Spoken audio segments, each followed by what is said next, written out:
Okay, good morning, everyone. This is Ron. It's Saturday morning. We'll get started a little after 10 a.m. We'll see if we have questions. Of course, we were uh, occupied last week with the storm and talking about that and the devastation of it and looking at it uh, as positively as we could from a spiritual perspective. And, talking about the devastation that people heard and the lives lost, of course, and how touching that was, and even preparing for the next one or the next couple that were on the way. So that's where we were, and then we sort of ended Monday by talking about Mayat and feminine energy and it being impossible to embrace the principles or of Mayat if you don't embrace feminine energy. So actually understanding and knowing that those things are tied together. So see if we have any questions about that, and if you have any questions about anything else. But first, do you have any questions about what we discussed on last week? Anyone? Ron, this is Bill. Technical question. I'm awfully fuzzy, but I'm on the road and on a Bluetooth. Is it me or is anybody else hearing some background static? Going back to mute. I'm okay, Bill. I don't have anything. Anybody else hearing background static? None here. No. Okay. I'm going to hang up and call back in then. Continue. Thanks. Okay, thank you. Any questions about anything else, guys? We'll get into the other storm in a minute as well. But unless you want to bring it up now, anything? Hey, good morning, everyone. This is Nick. I just wanted to bring up something that is related, and it is a sort of sign of the times type of thing I want to bring up that I think is very significant that I did not realize until over the course of this past week. But I wanted to ask, is Pastor Richard going to be on today? Hopefully he could be here for this as well. But no, he's I don't think he will, Nick. He had to leave town suddenly. But okay. If you want, we can talk about it and even bring it up again tomorrow to get his input, okay? Sure. But I'll bring it up today as well if there's no other questions beforehand anyway.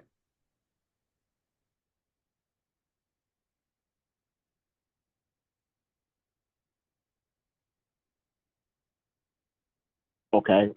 What did you say, Nick? You're not going to bring it up? You're going to wait, or? Oh, no, I will bring it up today. I just wanted to see if there actually were any other questions beforehand. Yeah, I don't think there are. Yeah. But okay. Good morning, everybody. So as it relates to what I realized over the course of this week, it is three coinciding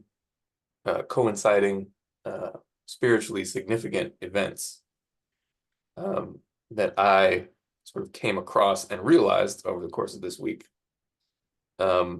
in sort of different ways, and I believe it's very significant, especially with regards to our discussion on the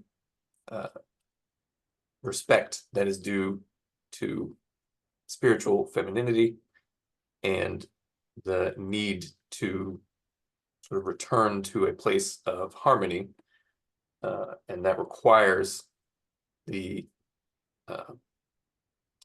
sort of respect due to femininity be shown by those with the sort of greatest amount of confusion and selfishness in the earth. But those three things that I realized all coincide today are Yom Kippur, the Jewish high holiday, or the most holy holiday in Judaism. In the Hindu religious tradition, It is the Navaratri. The Navaratri. And that is 9 days long. It is the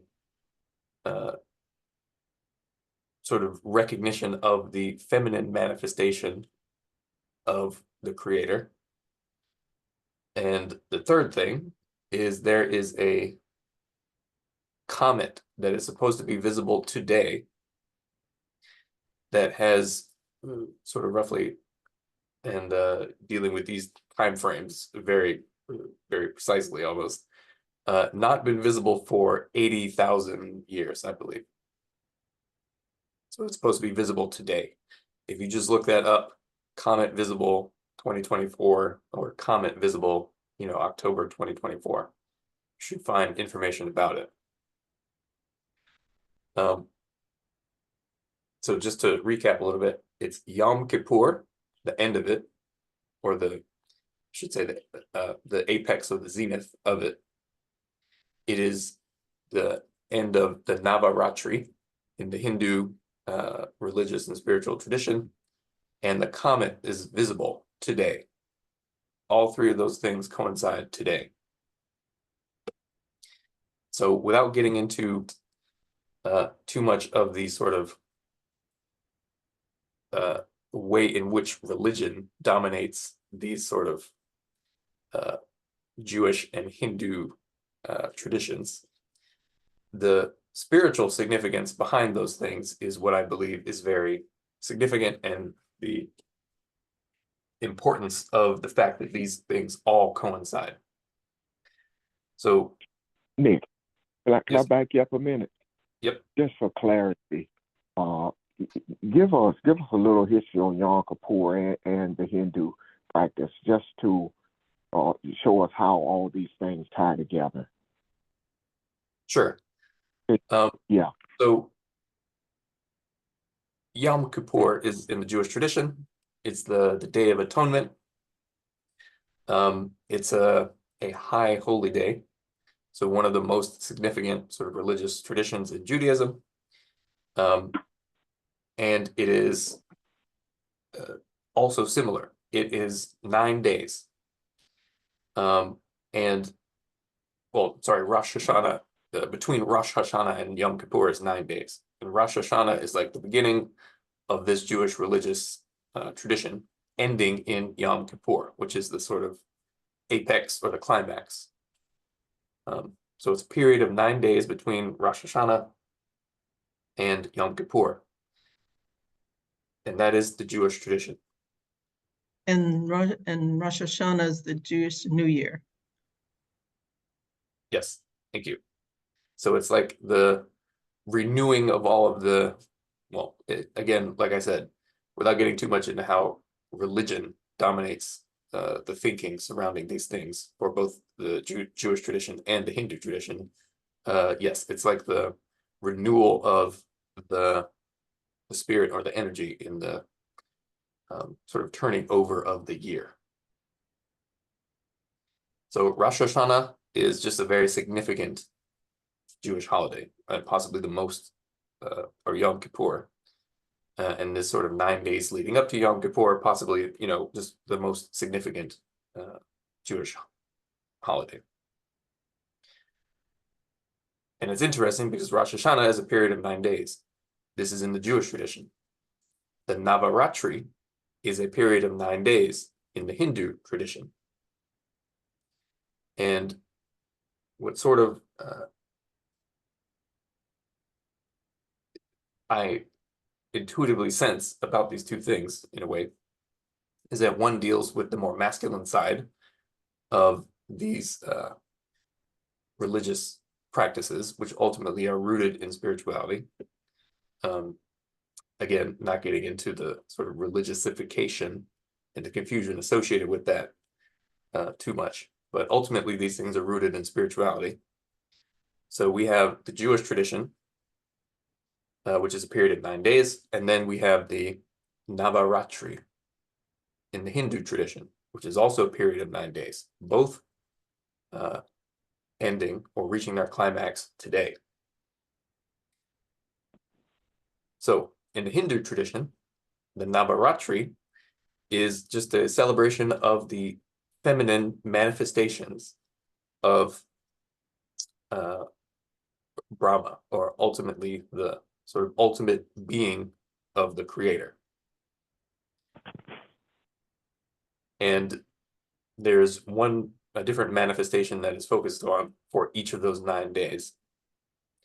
And in the Hindu religious tradition, each of those is considered a deity. So on the one hand, we have the Jewish tradition, and on the other hand, we have the Hindu tradition. The spiritual roots of both of those things are, I believe, the masculine and feminine attributes or manifestations that are being focused on. In the Jewish tradition, we have the masculine. In the Hindu, we have the feminine. And in the Hindu, it's a bit more obvious, whereas Yom Kippur is not explicitly male, but we all, of course, know how that the creator is generally thought of in the religious traditions coming out of the West, quote unquote. So, does that make sense? Let me ask you this then. So in years past, then these just how the calendar falls, it is not common for these holidays to fall at the same time of the year. Is that what you're saying? And this year they actually fell not only close together but exactly together. Is that what I'm hearing? That's correct. Yeah. I assume it has happened before, but no, it is not common. So Yom Kippur is on different days because the Jewish calendar is based on the moon, which secretly has to do with femininity, but in the way that religion presents itself, of course, femininity is not given its due respect, as I said, as is the case with pretty much all religious tradition in the West, quote unquote. But yeah, so Yom Kippur is on a different date, at least according to the Gregorian calendar that we use in the West, quote unquote. Okay. So not only do these coincide, but also today, the comet is visible. I'll get into why that is also extremely significant. But it definitely has not been, these have not coincided with the appearance of the comet with its, as I'm reading, roughly 80,000 year cycle. So it was not visible except for 80,000 years ago. And that is also significant. But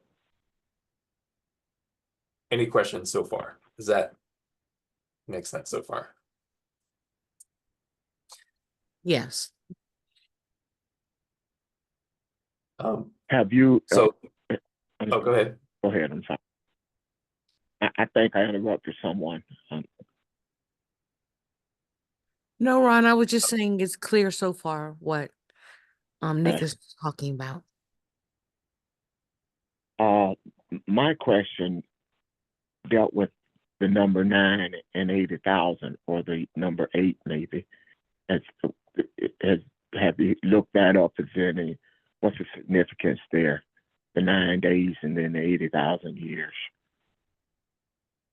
Yeah. So 80,000, that's probably a rough estimate. And my understanding of that significance is in that, so have we all heard of the precession of the equinoxes? Well, you've probably heard that in these discussions before, but it's the significance of the 80,000 years from the comet comes from, in my belief, as I'm realizing what these things are, from the precession of the equinoxes and the amount of time it takes for a full cycle to complete. So if you are unfamiliar, the precession of the equinoxes has to do with so when the Earth spins, it's not exactly sort of straight up and down. It kind of wobbles a little bit. And the very, let's say the North Pole of the Earth kind of traces a path through certain constellations.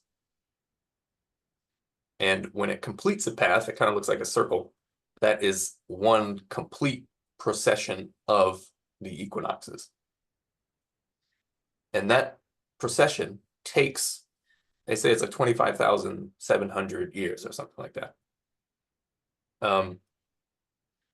So one cycle is 25,000 years. It's a little bit more than that. 3 cycles is 75,000 years, or actually a little bit more than that. But that is where I believe the significance of this comet comes in, because this comet has not shown up except for the last time we were 3 cycles behind. And there is something in sort of metaphysical and esoteric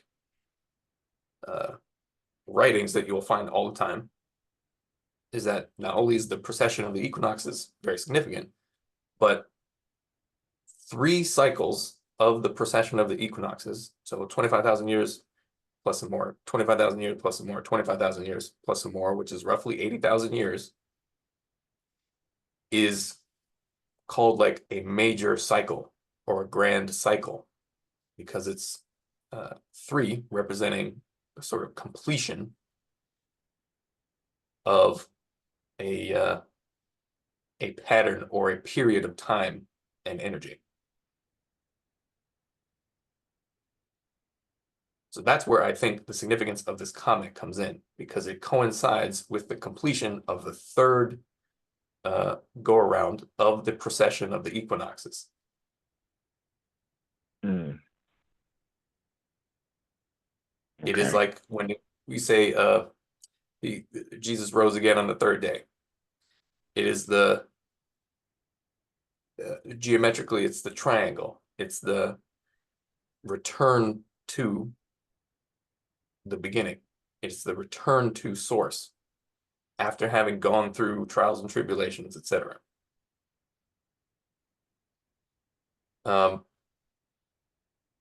So there's no way this is not spiritually significant. That we have Yom Kippur, we have the Navaratri, and we have this comet appearing and climaxing sort of all on the same day. And it all indicates the completion of a grand cycle or a major cycle, just 3 sort of precessions of the equinoxes as they go around. Hmm. So each precession of the equinox, each period of 25,000 something years, represents like a major shift in the consciousness of the people inhabiting the earth at the time. And we don't even really talk about things that happen because, well, in the West, again, quote unquote, because history roughly starts somewhere around 10 or 12,000 years ago in the West, in terms of the sort of European understanding of the linear progression of civilization. But esoterically, and of course, if you go back into Kemet, into older groups of people's recollection of history, it goes back way further than, 10 or 12,000 years. And that is where the sort of significance of these precessional cycles of the equinox come in, because they represent a sort of story arc of humanity in the earth at the time. So a lot can happen in 25,000 years, and that has happened 3 times. And we are at the end of the 3rd 25,000 year plus something cycle.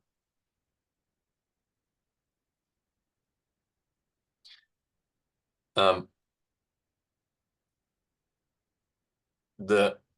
was I gonna say? The nature of the consciousness, generally speaking, of humanity at the time during each one of these cycles has been significantly different. Or it represents a sort of close of an era and the beginning of a new era of the manifestation of consciousness on the planet. So within this cycle that we're in now, of course, esoterically, if you look into things like oral tradition and things that are considered legend and mostly fictitious, according to European history, we get things like Atlantis, which esoterically, spiritually, metaphysically was an actual thing, as I'm sure we've spoken about in here before. And I don't mean that abstractly. I mean, no, it was a real place, and it wasn't just one place either. But I bring that up because that is considered way older than anything that we deal with, generally speaking. And all of that occurred still within this one processional cycle that we are currently in the process of ending. All of that was within the last 25,000 years or so. I believe it extended a bit further back than that, but the majority of the what we are dealing with now was within this processional cycle. So we don't even consider that history in the West, quote unquote. That's too old. There's no evidence, which is not exactly correct in terms of the traditional scientific thinking. There actually are things that indicate something like that, but it's just not good enough for anybody to really accept that. I believe it will be eventually. But anyway, my point was that all of that happened within this processional cycle, but there are entire eras of history and entire ways in which humanity and human consciousness has manifested and sort of behaved and been present in the earth that we do not remember collectively today. But anyway, all of these things are in some way coming to a head now because we have to move humanity forward and correct the mistakes that we have made collectively, not only within this processional cycle, but in previous ones. And maybe mistake, there are definitely a lot of mistakes, but overall, perhaps mistake is too harsh a word for some of those cycles. Rather, humanity and our consciousness collectively evolves over time, and we deal with whatever we need to deal with during that process of evolution. And here, at the end of a grand cycle, the 3 processional cycles completing, we have possibly the biggest jump in our spiritual evolutionary potential that we have ever seen as a planet, as a collective consciousness in the earth now, at least within the past 3 cycles or one grand cycle.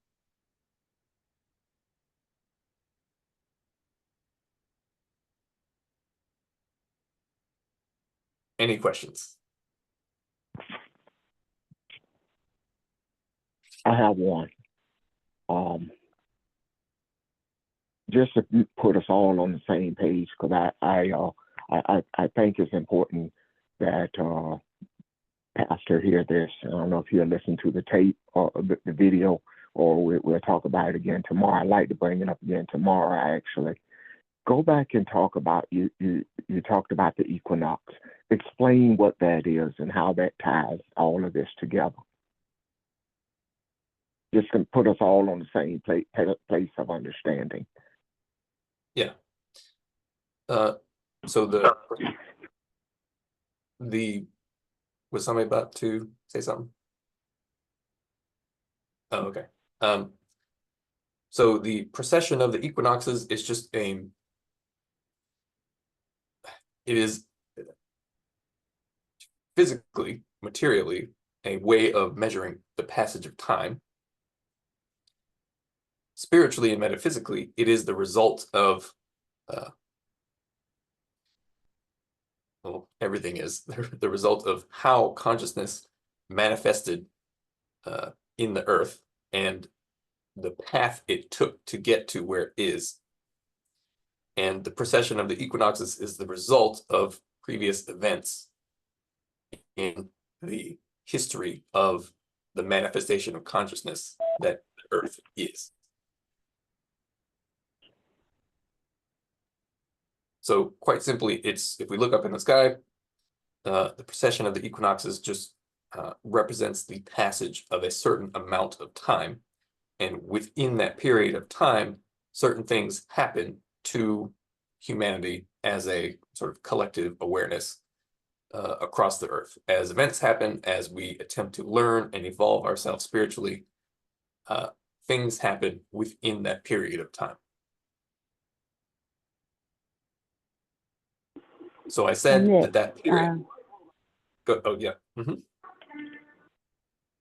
And so the other thing that's happening is the aurora borealis. You might have talked about this. I got on a little late. That's being seen in some areas much further than it used to be, even down to Florida in some instances.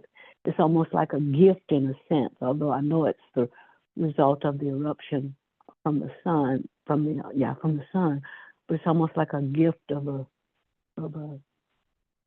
fireworks show in a sense for those who can see it, being seen so far across the country, and I don't know, probably the world in some places.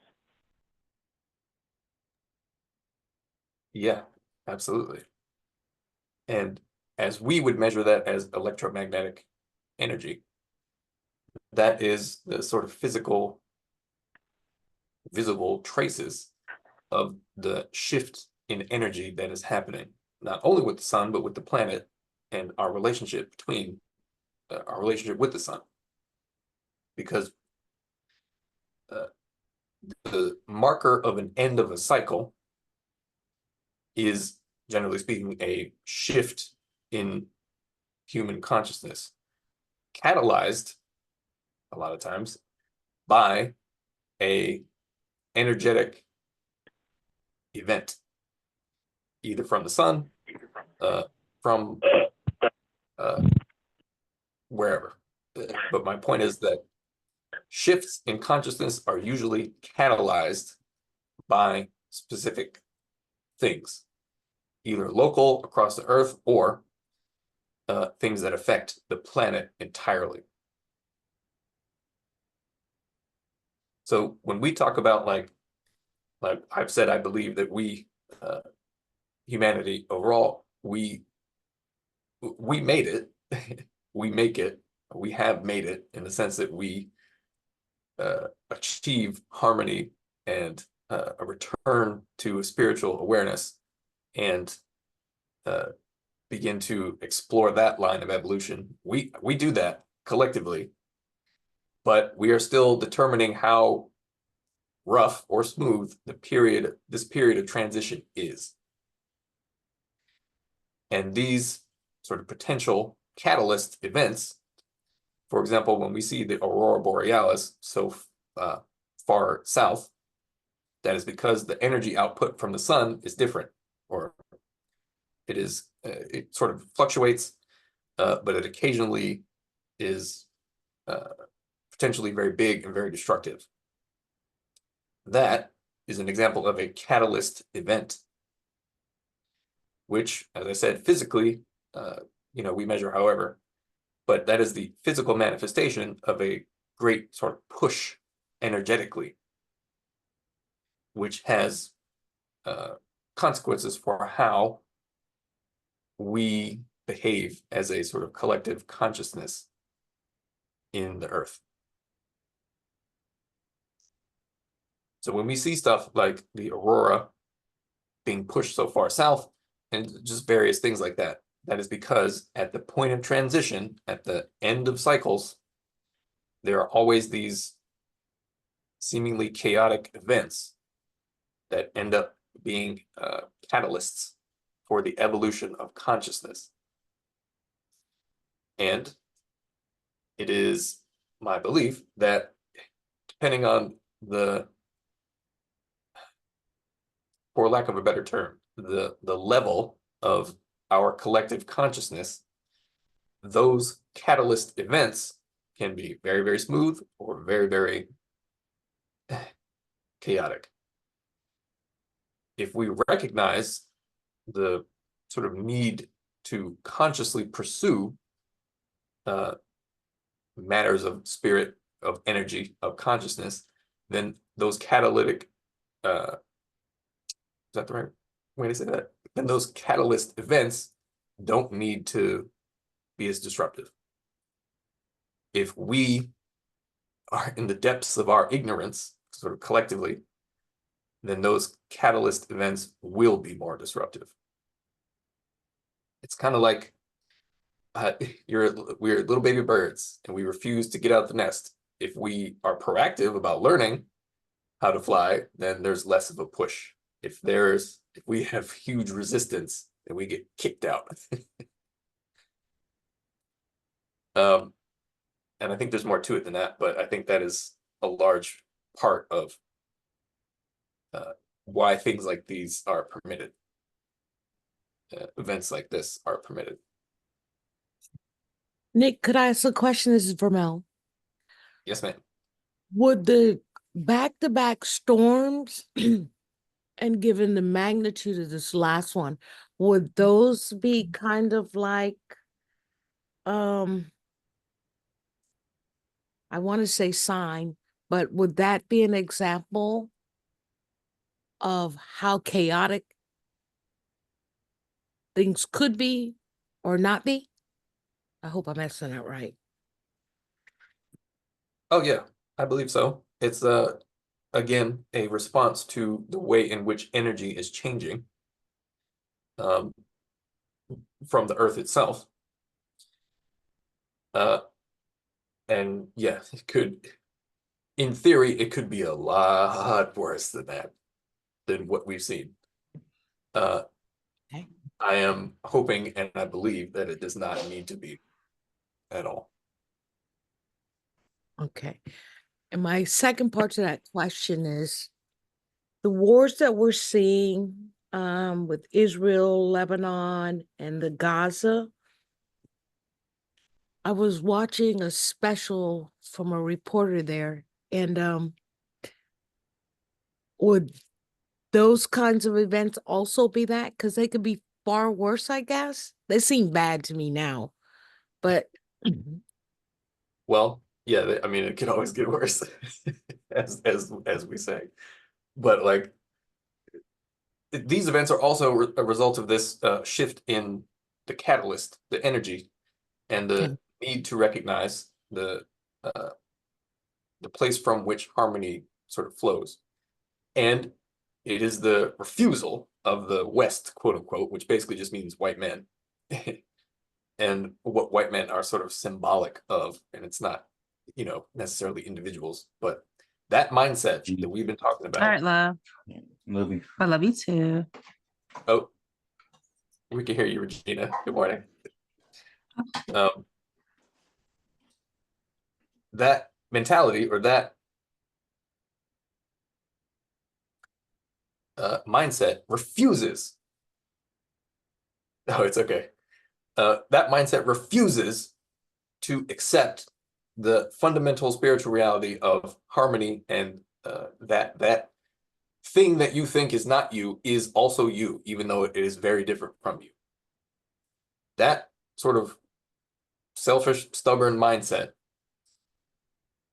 is essentially flailing around because it recognizes its death is imminent. Either death in terms of needing to change fundamentally, or death in terms of getting kicked off this planet, to put it in Star Trek terms. And why do I reference Star Trek? Because I've said in here Star Trek is a vision of a positive future where we have, let's say, access to the rest of the cosmos that we don't yet consciously realize we are connected to. However, in the story of Star Trek, humanity had World War III before they were able to get it right. We're not doing that. We're not trying to do that this time. I want that without the extreme negative potential consequences of our ignorance. And this sort of beginning a little war that we're seeing, hardly a war. It's even now, it's hardly that in the Middle East, is that stubborn, stupid consciousness of ignorance and selfishness that doesn't know how to play with the other kids in the playground. And so it's just throwing a tantrum and going insane. As the temperature gets turned up, that consciousness or mindset will get worse. And what we're seeing in the Middle East is a result of it getting worse. It is just openly the manifestation of their disdain for femininity, and whatever they term other, quote unquote. Because not only in the Middle East, but Trump has ratcheted up his talks about immigration and seeking out and deporting all the folk who are here that he thinks are enemies. Yeah. It can involve it can, but given its nature, it would rather die. Fine. I'm cool with that. Just do it quietly and peacefully. Thank you both for that clarity. It really helps to bring it into better understanding for me. Thank you. Hey guys, this is Bill. I tuned in today to ask a specific question. May I go ahead? Sure. Okay. It must have been Monday night's broadcast. I listened to a rebroadcast of it. I was absolutely thrilled by Evelyn and Audrey's responses at a couple of moments.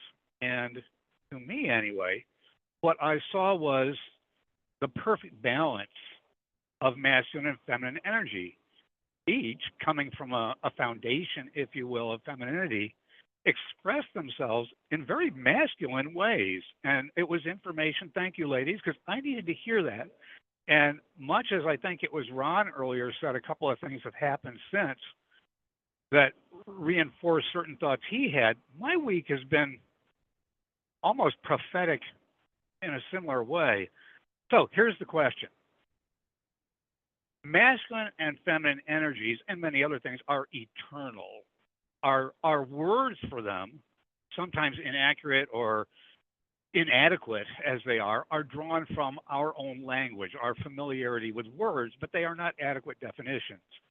And it seems to me that this week I have seen in personal encounters and on the news and media that there is a misunderstanding of masculine versus feminine energy, and thus we get certain individuals saying things like, well, masculinity is under attack, or if it wasn't for feminism, or worse yet, well, if we have a woman president, that's it. The country's gone straight to hell in a handbag. It's this negative reactionary response to the feminine. It's almost like it's an internalization, taking something personal, something that is eternal, something that is separate but also inclusive throughout ages, civilizations, the rise and falls of different peoples, different languages. These truths remain truths. The words we use may change, and for some reason, a large part of our population, and even women, my neighbor was interesting. She confided in me just 2 days ago, as I was helping her clear trees, get her generator going, all that stuff. she joked about the only person there for her was the white Yankee liberal across the street. And she apologized to me. She said, I can't vote for Harris because she terrifies me. This is a mature white lady who grew up in a very patriarchal church society. She still goes 3 times a week. But my question is, Pastor, I'm trying desperately as a middle-aged white guy to understand and recognize my own responses and try to analyze those responses. And I'm enjoying the ride. But I see around me people reacting politically, personally, within life in very negative and hostile ways, as though they are being attacked. And it all seems to come down to a defense of the masculine. I may be oversimplifying this, but even this conversation today, I've been thrilled listening to all your comments and explanations, and I appreciate them all, and they have brought me clarity, personal clarity that I needed. How do we guard against falling into that trap? Ron, or I don't know who it was, Pastor or Ron, I am that white guy, okay? I grew up in Chapel Hill, North Carolina, where the Klan still was strong. When I was a kid, you guys and I couldn't go to the same school. I have lived this just like you, and I want it to stop. I also see symbols all around me. Oh, ye sign looking for you generation looking for signs and all that. I don't feel we're misguided. I don't need to know about equinoxes and numbers to know there is an electricity right now in the atmosphere, in our society. It is real. It is taking place. I'm way more concerned upon the sum of the events and the concurrence of them happening now. How do we keep ourselves and help guide and counsel others to let go of their fear, their defensiveness of feeling like they're being personally attacked when there's no attack? I hope that was somewhat clear. I'm going to go back to mute, and hopefully somebody can help discuss that. Thank you. Thank you very much, sir. That was very clear. Spot on. Yeah. Anyone want to help respond? Yeah. I'll start it, but I want everybody else. I think that was the message to me. One of the things I wanted to talk about at some point, doesn't necessarily have to be today, but the impact of the second storm. Very powerful, a lot more powerful than the first storm. And as we talked about with the first storm, I didn't feel a need to do anything about this one as far as turning it or that sort of thing. But what I did feel was this. I felt something inside of me say, this is the rage of man. And no matter how big this gets, even if it grows to a category 5, category 6, category 7, it is not stronger than you. Look at who you are internally. This is a message to you. The message to what Bill says is the storm that is brewing out there, we change it by changing ourselves. That has been the message all along. We make sure to quench the storms inside of us. Another thing I think that ties in beautifully with what Nick has laid out for us today is how to create space inside of us. You don't create the space for the fear or the negative things, the hatred or the racism. You create space for love and compassion. Just like the bird that builds her nest. She understands that something is going on inside of her, and she builds her nest in anticipation. She creates space for what's about to happen, the beauty of what's about to happen to her. And that's all that she sees, because she recognized internally there is a change taking place. And from this change, new life is going to come from me. That's who we are. And that, to me, is the only answer that we can have. Stay the course. Thank you. Ron, I concur with you wholeheartedly. This is Barbara. In terms of what Bill asked, the question is, we were once in that spot of ignorance where we did not understand what was going on, and that's where so many people still are. They have as their reference only the physical manifestations and the physical definitions of what they have been given as that which is masculine and that which is feminine. And in that physical manifestation, we have perverted that spiritual underpinning of what's masculine and feminine from the perspective of the universe. And so I wholeheartedly agree with you.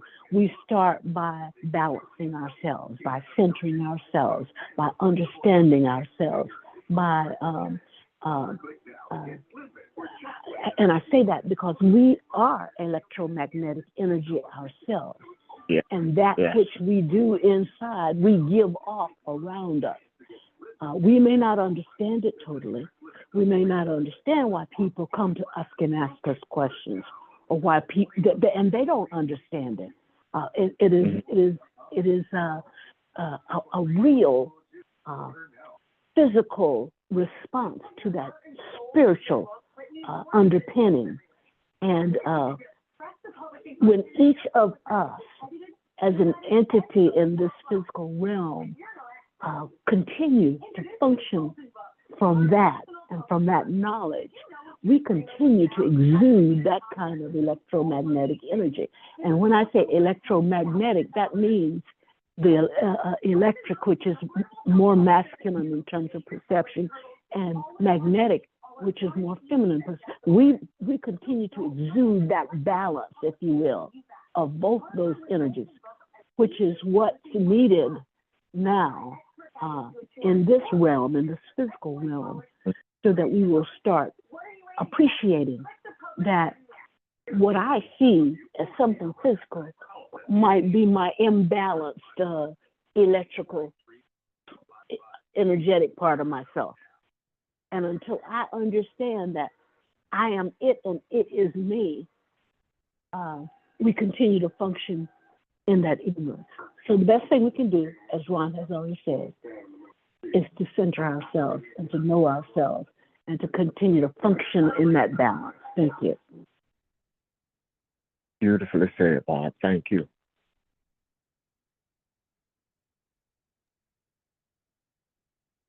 I would like to add something to that as well. I want to address the sort of fear that is at the core of the reactionary mindset, which is what we're sort of seeing and living through.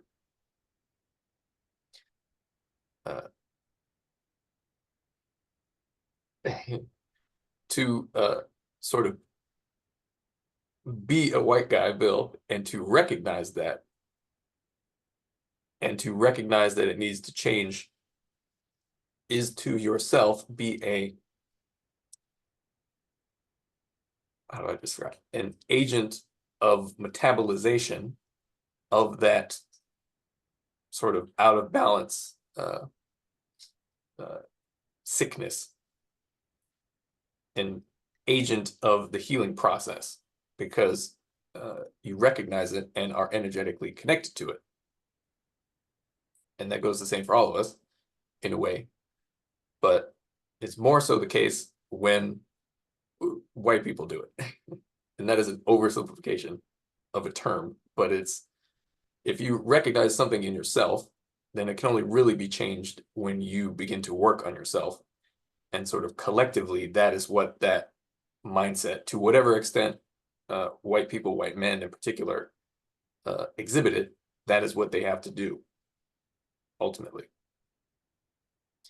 And that same principle works for everyone. We all work on our own spiritual issues. But that fear and reaction to things you were afraid of is the result of that sort of that is ultimately the thing that impedes this process of evolution and change. And at least for me anyway, the best way that I understand how to deal with that is to feel that fear, but then learn how to let it go within the self. And then you become a resonant, let's say, beacon for that transformed energy. And that is how it happens spiritually, metaphysically. I believe in terms of our sort of more visible social and political aspects of this. You know how they say, if you want people to vote for something, you get them to give them something to vote for rather than tell them what to vote against. In terms of the transformation of that reactionary mindset, quite honestly, it might be more of the fault, at least, and this is just sort of social and political stuff. It is kind of more of the fault of the liberals, because they should be the ones providing the thing to vote for, as opposed to just saying what we are not. And as an example of that, I remember when Bernie Sanders, every time he spoke in front of a conservative audience, whenever he got up on Fox News, everybody liked him. All of them. Because he was an example of what it means to give people something to vote for, which sort of circumvents and gets in and around that fear, which is the cause of reactionary behavior. Fear is a vacuum. It's like an absence of something. So when you give people something to fill that vacuum, they don't have to fall back on fear. So to the extent that the liberal establishment can provide something for people to vote for, as opposed to the conservative establishment simply just being scared of everything, and that's what they're doubling down on and tripling down on every single time.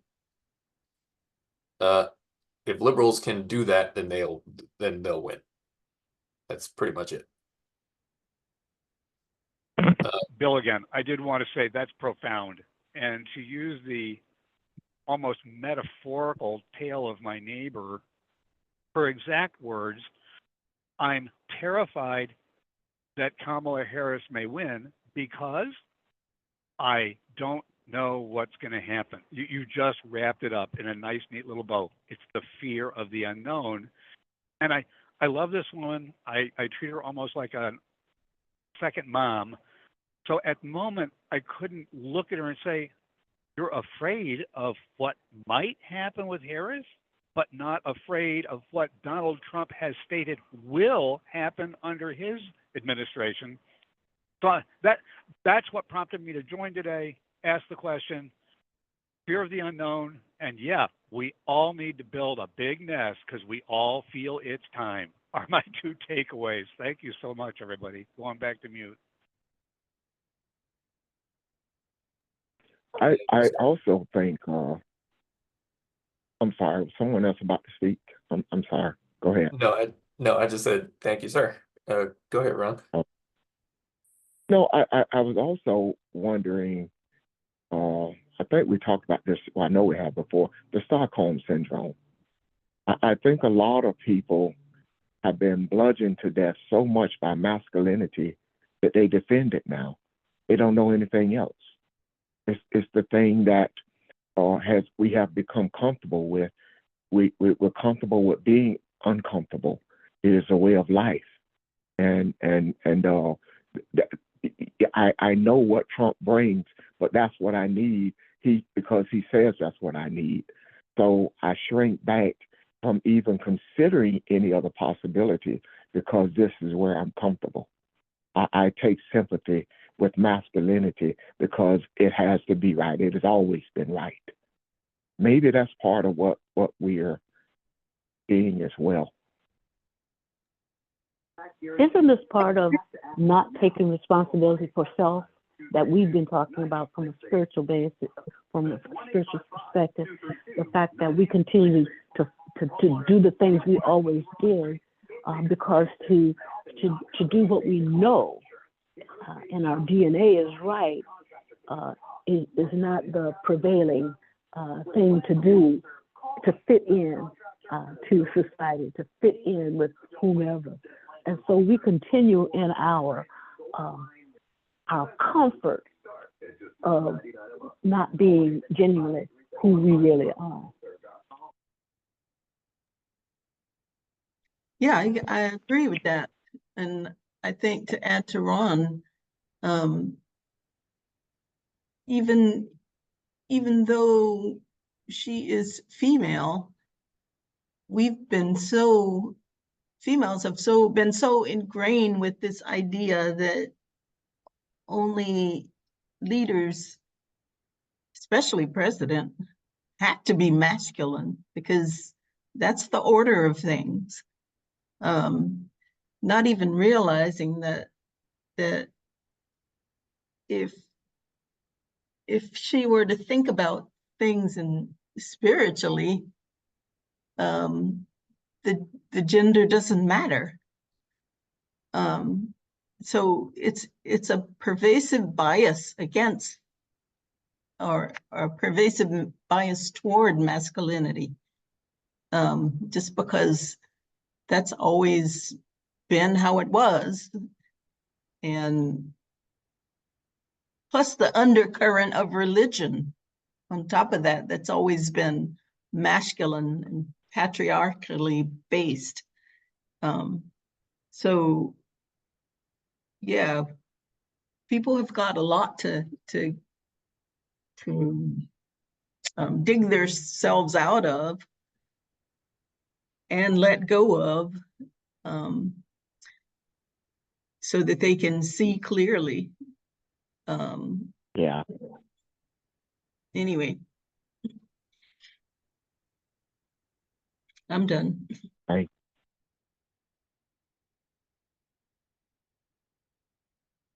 I have a question. My question regarding what the gentleman has said earlier, is there as much fear or concern when Barack Obama was running for presidency versus Kamala? Or is it the concern or the agenda is that because she's a female, we fear the unknown? Is it also tied to the fact that we may be defending our abuser? Yes, ma'am. I don't know if I can respond to that, but absolutely. Oh my God, Kamala Harris is black and a woman. What the hell? Obama was just black and had a non-Western sounding name. So he was like, he was a devil, but they knew him a little bit better than they know Kamala. Kamala is like, no, Kamala is the end for that mindset. Anyway, thank you. Kamala. Sorry, yes. I agree with you, Myra. For Trump to say, "I will be your protector," blah, blah, blah, that sounds like something an abuser would say to the woman he's abused, in my opinion. So That's yeah, right. I agree. He is an abuser. Yes. Guys, if Yeah. I may interject, coming from the white side of this whole deck of cards, I can absolutely tell you, because I was there in the conversations, that the election of Barack Obama was uplifting and heartwarming, but horrifying to many white liberals, because we heard the responses of our fellow white family members, co-workers, and it's only gotten worse, unfortunately. And my apologies to everyone, color notwithstanding. It was wonderful that we elected Barack Obama, but it also opened Pandora's box, and we've been suffering the consequences ever since. Yes, to those who just commented that VP Harris's gender just adds more frosting on the cake of hatred and defensive reactionaryism. Yeah, we're not out of the woods yet, but I'm hopeful. I'm just hopeful. Going back to mute.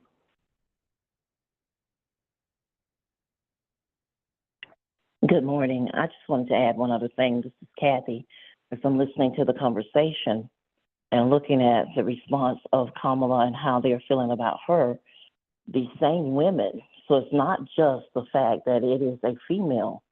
These same women were really ready to vote for Hillary Clinton. They had no problems voting for a white female. So race plays a very big part of this too. in their psyche when they're thinking about what can this Black woman bring, especially when you have a former president shouting constantly that the Black woman is ignorant, dumb, all of these things, no matter how accomplished she may be. I'm always going to try to ignite a fire in the minds of people that a Black woman is less than inferior. And I just wanted to add that. Thank you.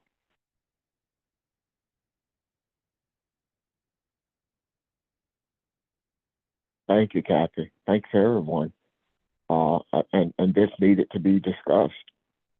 You know, need to be talked about at this time. I love where we are, guys. I love where we are. And as Nick points out, all the spiritual things that are happening around us, that's not only not coincidence. Think of the electromagnetism that Barb talked about, meaning that the role that is being played to bring these things about and to make them visible and make this energy available to the earth, those who need it, those who need it, those who desire it. So don't want to cut anybody off, though. Any questions or comments? This may look like a good place to pause. If not, anyone? I wanted to ask earlier, Nick, what was the significance of this comet? I didn't catch that. Yeah, it's and again, you can look that up. Just probably Google comet visible October or something. But I'm not quite sure where all it's going to be visible from. But no, I mean the spiritual significance. Right. But the it was not seen. Has an 80,000 year cycle, so it was not seen. The last 80,000 years was the last time it showed up, and 80,000 years is 3 cycles or processions of the equinox, and each of those cycles is a major era in human consciousness. And 3 cycles is sometimes referred to as like a major cycle or a grand cycle, and we're at the end of a grand cycle. So 3 cycles. So it's in some ways the indicator of the completion of a major cycle that we are going through and the shift that that represents. Okay, so it's not just the comet alone, it's the culmination of the 3 things. Yeah. And the comet would be a sort of, well, literally a time marker, a sign of the times that indicates, well, just a visual reminder of the era and the cycles that we are moving through. Kind of reminded me too of the supposed star when Jesus was born. A lot of scholars think it wasn't really a star, but may have been a comet. Anyway. Yep. But that was a big change in consciousness too. Mm-hmm. Because as we've all heard, the phrase "history repeats itself," because it kind of does. There are cycles within cycles that we are moving through, and opportunities present themselves within those cycles, just as they did in previous cycles. And this period of opportunity is one where we have the ability to completely transform our collective awareness and relationship with each other, and way the earth itself is physically manifest. Anyway, thank you. Yeah. Good morning, Ron. Good morning, everyone. This is DC Philly. I just wanted to just mention when Nick spoke about the number 9 and mentioned in reference to the cycle of completion, and he also mentioned the 8,000. You know, I'm sorry. Yeah, I think it was 8,000 or 80,000. You know, he mentioned, but more importantly, 80. When you look at 9 and 8, that's 17. The root number is 8, right? And so when we talk about the number 8, we spoke about new beginnings. And so I think in terms of what's happening in the universe, when we look at, the importance of the energy flow, I think it's a time of us, being able to appreciate how the cosmos, is teaching us in a way to be able to appreciate, not just the oneness that we are, but being able to have discernment in terms of what do we need to understand in our own self-awareness of how can we bring unity and harmony to the universe. And so when we speak about spirituality is unseen science and science is seen spiritually, definitely there's something that's happening out in the cosmos. And I think that Nick referred to it today, but there's also was the Northern Light. And if you talked about that, but again, I just wanted to share the importance about the 9 and the 8, in terms of numbers. So thank you for letting me share my thoughts. And I appreciate the conversations today from everyone. I'm done.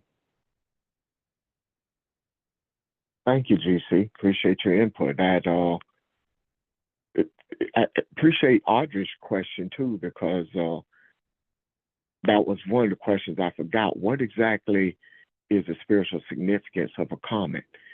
And you guys, and if anybody digs into that a little bit more, because maybe we can continue this a little bit tomorrow, because again, I like Pastor to hear and to get his input. But you guys said something I had not thought of or heard of before. Is another ushers in a new place of consciousness, and that just kind of ties into what George just said. So that's very interesting. So might be a good place to pick up tomorrow if everybody's okay with that. Any other questions though, comments? One last question. Nick, does this Yes, ma'am. have anything to do with the cycle of the Buddha?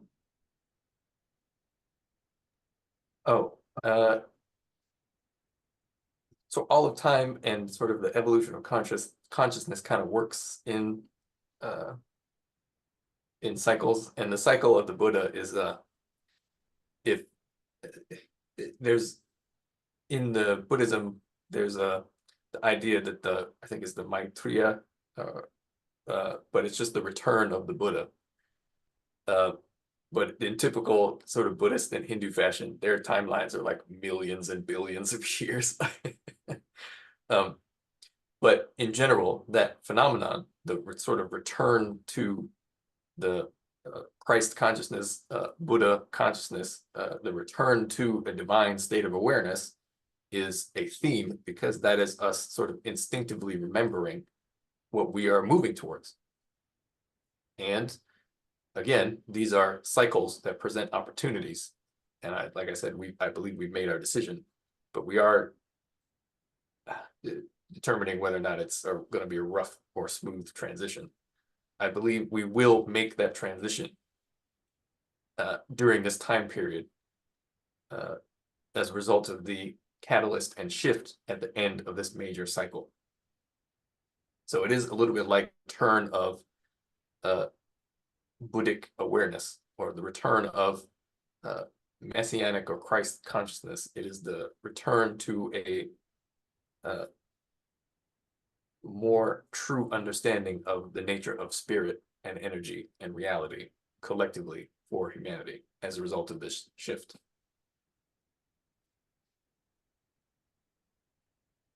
So that the return of the Buddha is kind of coinciding with this as well. All of that is part of all the other event you mentioned. All of that is part of this. So the idea is similar, although the cycles of in the cycles of time as measured in Buddhism, it's not necessarily there's something coinciding with like today or anything, in the same way that Yom Kippur, the Navaratri and the comet coincide literally today. In Buddhism, it's just like I don't know of anything specific that would coincide specifically for today, but the theme is there. Okay. Good stuff. Thank you. Anyone else? Any questions? Okay. If you do have questions, please jot them down, especially if it's something you're not clear about. This is important, and it's that we all gain understanding of this. Thank you. Thank you, everyone. I hope you enjoyed the discussion. Appreciate everyone's energy, your questions, your comments, and I look forward to picking this up tomorrow or tomorrow's discussion, whatever that might be. Thanks again. See you tomorrow morning. Thank you. Thank you, everyone. Thank you, Nick. Ciao, guys. Have a good Take one. care, family. Hi, Nick. Bye, everyone.